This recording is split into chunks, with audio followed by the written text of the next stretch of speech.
Musisi Ahmad Dhani bakal menyelenggarakan pesta pernikahan pada 2025 mendatang.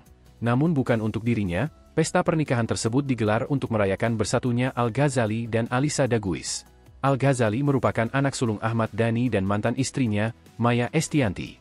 Pentolan band Dewa 19 itu sudah menyiapkan waktu untuk digelarnya pesta resepsi yakni Juni 2025. Berarti ada malam adat Jawa.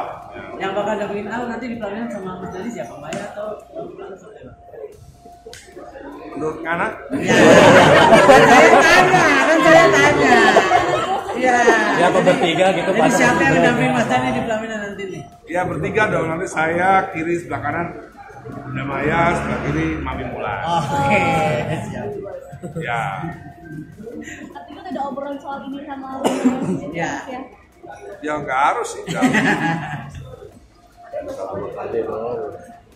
Iva itu pokoknya wanita paling cantik kelahiran 2000.